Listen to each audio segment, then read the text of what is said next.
concedió en 1816, nuestros queridos antepasados de la económica, entre otros don Manuel de la Rocha, no consiguieron la cátedra hasta 1820. Y consiguieron para él a un gran botánico, que hay que citar, don Julián de Luna y Peña, natural de Zarzacabilla, que había sido además uno de los grandes alumnos del Don Antonio Sandalio de Arias, que era quien impartía unas clases magistrales de botánica en el Jardín Botánico de Madrid, y él allí tuvo sus disertaciones. Esto ya es el trienio, 1820, cuando se consigue esa cátedra. Bien, pues también en esa época va a publicar una vez más los Álvarez Guerra, Andrés Álvarez Guerra, una serie de cuadernos de crédito nacional que eran auténticos ensayos de economía política, y eran muy interesantes porque se defendían en ello no solo la desamortización, que ya se venía diciendo hacía tiempo, sino que los terrenos desamortizados quiero decir, se repartieran en pequeñas explotaciones en los que hombres y mujeres, es lo importante, trabajaran y se asociaran en juntas que vertebraran la vida económica del país, en una especie de socialismo utópico al modo de Fourier, de quien por tanto Álvarez Guerra se convierte en un precedente. Y también en el trienio, una vez más, don Manuel de la Rocha, en este caso va a obsequiarnos en primer lugar con un libro de poemas, églogas del Pastor de Extremadura, porque ese era el seudónimo con el que él firmaba, que había escrito antes de 1800, cuando él era joven, y que por todos los avatares por los que había atravesado no se había decidido a publicar. Es un libro de églogas, romances, de estilo pastoril, al estilo de Menéndez Valdés, pero que tiene un prólogo excepcional, muy bien a fondo estudiado por Miguel Ángel Lama, y nos demuestra hasta qué punto este hombre estaba al día de todas las corrientes estéticas españolas y europeas, justo cuando preparó el prólogo para su libro, sobre todo todas las corrientes estéticas de la Ilustración y de ya ese pre-romanticismo que existía fuera de España por los años de 1820. Pero nos interesa don Manuel de la Rocha por otra razón. La económica de Amigos del País venía promoviendo, desde años antes también, con mucho esfuerzo, una universidad de provincia, que qué bien que se hubiera mantenido. Era un instituto, pero bueno, hubiera sido la base para una universidad posterior. Y también costó mucho conseguirla, pero por fin se consiguió, entre la Sociedad Económica de Amigos del País y una sociedad patriótica que se denominaba Asamblea Constitucional de Badajoz, en la que eran oradores precisamente don Julián de Luna y don Manuel de la Rocha, ambos miembros también de la Económica de Amigos del País, eran los mismos en un sitio y en otro. Publicaron periódicos nuevos y demás. Bueno, pues el discurso de la apertura de la Universidad de Provincia en 1820 se le encargó a don Manuel de la Rocha, y es un discurso muy singular, no solo porque empiece como si fuera un tribuno el discurso ciudadanos, sino porque a lo largo de ese discurso va a hablar contra el absolutismo y va a señalar, y a mí me parece que eso es de un gran riesgo, va a señalar muy directamente a sus propios compañeros eclesiásticos. Él decía que en el discurso señalaba toda una serie de males que venían unidos al poder cuando es absoluto. Y decía, la serie de males que puede producir el poder cuando es ilimitado y no está contenido por un pacto expreso como una constitución, es altamente peligroso. Y decía que por eso eran muy importantes los beneficios de la educación, que era el tema del discurso, no el despotismo. Pero decía que esa educación tenía que estar regida por una constitución y apartada de la institución eclesiástica, para él siempre proclive al despotismo. Decía él que un objetivo, el despotismo, que el clero jamás perdió de vista, aprovechando para lograrlo todas las ocasiones y todos los resortes, hasta el de la religión, que es el más poderoso y acomodaticio para engañar al pueblo, como una triste experiencia, como por una triste experiencia lo estamos viendo en el día.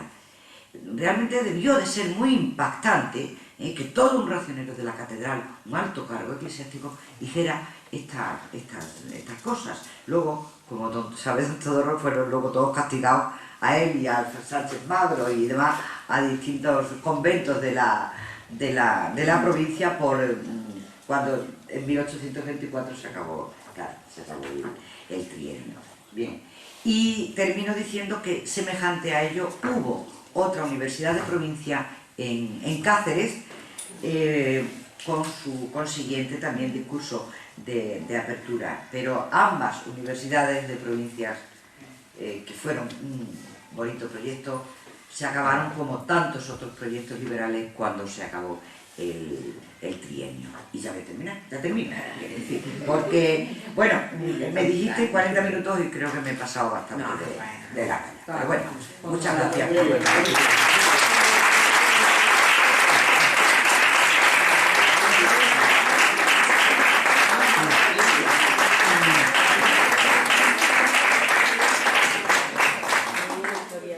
La verdad que es un gustazo el poder escuchar a Isabel y sobre todo por las payasas.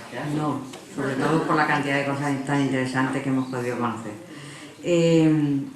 Es costumbre, si os parece, de abrir un debate donde bueno, pues podamos opinar, porque además hay mucha gente de las consabidas mesas de trabajo aquí. Antes de dar por finalizado esta sesión, recordaros que mañana, día 23, se celebra el Día del Libro con la presentación del libro de Agustín Muñoz Sanz, cuyo título es Aunque sean soberanos los empeños. Yo creo que el título es sugerente para poder venir. A las 8:15 os esperamos. Y continuaremos la mesa de trabajo que ahora se inicia con Isabel María, con José María Pedraja, el lunes 26 a las 8:15. Así que si queréis preguntar, pues aquí está Isabel para contestaros lo que sepa. Yo creo que ya sé bien y todo. No, claro, si queréis preguntar. Pero que si queréis preguntarme, preguntáis. O sea que después de una hora... Oye, Miguel Ángel se ha lanzado. Venga, Miguel Ángel, pregunta. De todas maneras, es quizás en el entramado liberal y casi progresista donde empiezan a aparecer posteriormente las mujeres, ¿no? Sí. Que tú de eso dominas, háblanos quizás del primer ramillete un poco de estas primeras féminas. Sí, lo que pasa es que, claro, ya es a partir del 40, en la década del 40, cuando empiezan efectivamente a aparecer las primeras... bueno, un poquito antes hubo una, que no se sabe todavía si era mujer o no, en Cádiz, por los años 20, pero vamos, a partir de los años 40 es cuando empiezan Gertrudis Gómez de Avellaneda, a la cabeza de todas, la mejor desde el punto de vista literario.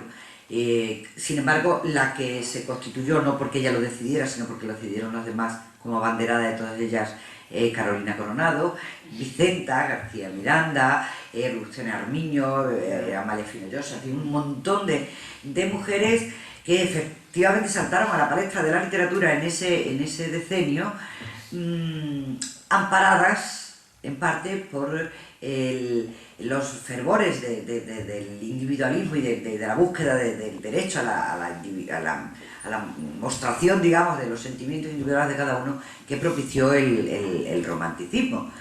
Y en ese sentido, pues bueno, tuvieron una plataforma que les permitió darle alas. Luego se la cortaron, porque como el romanticismo resultó peligroso socialmente, según decían, porque en fin, generaba toda la lucha a la calle, callejera y todo esto, pues había que cortar el romanticismo, con lo cual todos los amigos de los romanticismos y todo lo que los románticos propiciaran, pues hubo que restringirlo, y entre ellos cayeron las mujeres, que ellas mismas se autocensuraron.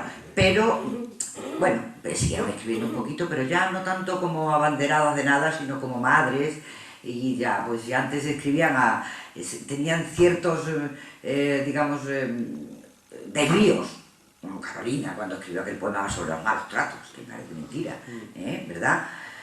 pues luego ya hablaban de las bellezas de la maternidad, en fin, cambiaron un poco la cosa, pero desde luego están asociadas a los liberales, y al liberalismo ideológico. Ahora también es verdad que Carolina decía, sí, muchos los liberales, hay desde la tribuna y desde el púlpito todos proclamáis la libertad, pero a nosotros no nos dejáis ni los huesos, es decir, que ella se enfrentaba con ellos, decía, bueno, que caéis en contradicciones, porque desde el púlpito la caridad, ¿y qué pasa con la caridad para nosotros? Y desde la tribuna la libertad, ¿y qué pasa con la libertad para nosotros? Era muy descarada, realmente, por eso me gusta.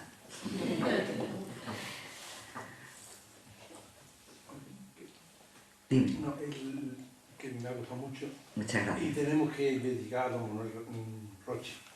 El racionero, que creo que es un término que muchos no lo conocen. Los que estaban debajo de los canónicos. Exacto. Era lo que hemos conocido nosotros, los beneficiados, que fue extinguido este cuerpo el año 1987 por don Antonio Montero. Vamos, lo de la Roma, pero Sí, lo ejecutó él. Porque era, habiendo un sacerdocio común, pues había una diferencia de clases, entonces no se concebía. Ustedes van a la catedral, la primera sacristía era de los beneficiados y la segunda de canónigos. Y eso se anuló todo. Y eso era, que era un cargo, no era tan relevante, pero sería interesante estudiar a este hombre, de dónde venía y cómo. Eso se puede estudiar perfectamente. Se puede, claro. Y lo vamos a estudiar. Y de dónde, pero que era un cargo medio, pero luego estaban los medios racioneros. ¿Por qué se llamaba racionero? Porque era la ración, lo que cobraban de ahí. Pero prácticamente eran unos súbditos de los canónigos. El canónigo era el gran señor. Y luego. Sí, sin embargo, en las actas que tú me prestaste el No, otro que no, día, que tú has usado. pues, Yo lo presto. que me dejó para que las vieras, quiero decir. Oye, yo lo veo. El archivo, vamos a aprovechar la ocasión. El archivo está a disposición de todo. Está abierto.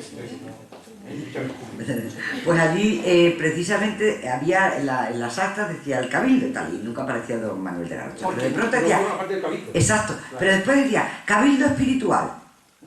Y entonces ahí aparecían todos los canónigos y después decía, y también los no sé cuántos, los racioneros. Y ahí estaba don Manuel, Es que que en esos casos. un cabildo que hay el Viernes Santo en que tenemos que pedir los canónigos perdón de las faltas que hemos hecho el año.